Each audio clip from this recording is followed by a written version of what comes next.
თუ გინდა რომ გაიგო რა უთხრა ილია თოფურიამ ჯინ სილვას, ისლამ მახაჩევმა ჩეილ სონენს და ზოგადად რა ხდება მძიმე წონით კატეგორიაში, მაშინ აუცილებლად გამოიწერე ჩემი არხი და დაალაიქე ეს ვიდეო. მოდი დავიწყოთ.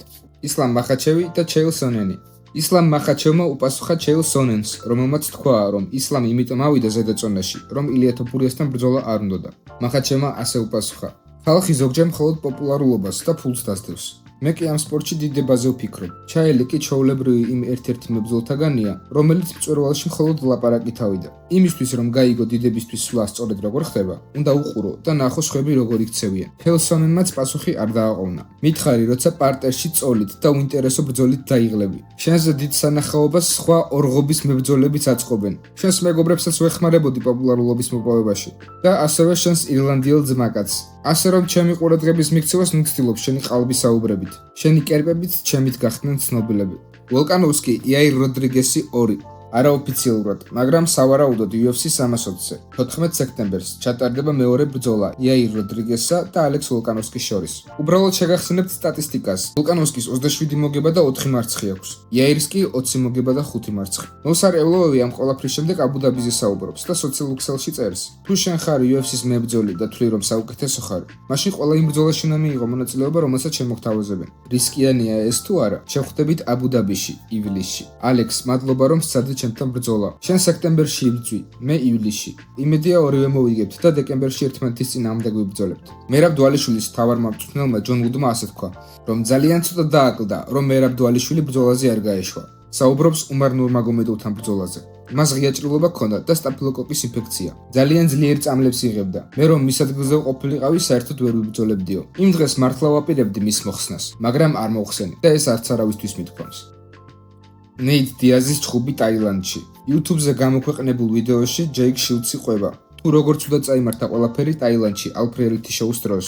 ჩხუბი დაიწყო მაშინ, როცა ერთმა რუსმა მებრძოლმა ნეით დიას სახეში გაარტყა.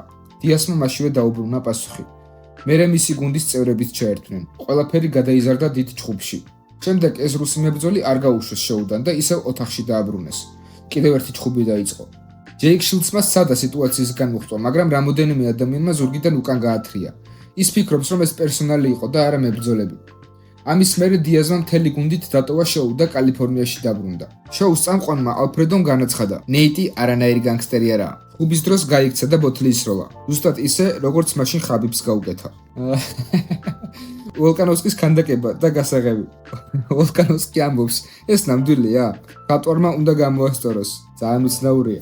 მიუხედავად იმისა, რომ 2023 წელს ქალაქის მერმა ვოლკანოვსკი არ ჩათვალა ღირსად, რომ ქალაქის გასაღები გადაეცა, იმიტომ რომ ეს სპორტი უბრალოდ ზედმეტად ბრუტალურად ეჩვენებოდა. ბოლოს ქალაქ ულონგონგის სიმბოლური გასაღები მაინც გადაეცა. შეგახსენებ, რომ მე და შენ ეს არხი ახლახანს აღმოაჩინეთ. ამიტომ გამოიწერე არხი, დააკომენტარე, დაალაიქე, რომ უფრო ხშირად შეგხვდეს. ილია თოფურია პასუხობს ჯინ სილვას: თუ შენ შეგიძლია ჩემი სტილის დაკოპირება, მაშინ რატო ვერ ხარ ჩემპიონი? ბევრი ამბობს, რომ ჩემ სტილში იბრძვიან, მაგრამ ბევრი არაფერი გამოსთით. ჩარლზ ოლივეირა საუბრობს იმაზე, თუ რატომ ავიდა მახაჩევის ზედაწონაში. ოლივეირა არ ფიქრობს, რომ მახაჩევმა ილია თოფურიას თავიდან არიდება სცადა. ის ფიქრობს, რომ მახაჩევს ძალიან უჭირდა მსუბუქ წონაში დარჩენა და მაგიტომაც ავიდა ზედაწონაში. ძალიან ბევრჯერ ვნახე, როგორ უჭირს წონის კლება. აწონების დღეს ფიტულივით კაცი იყო. დარწმუნებული ვარ, ახლა ზედაწონაში ის უფრო ძლიერიც იქნება და საშიშიც.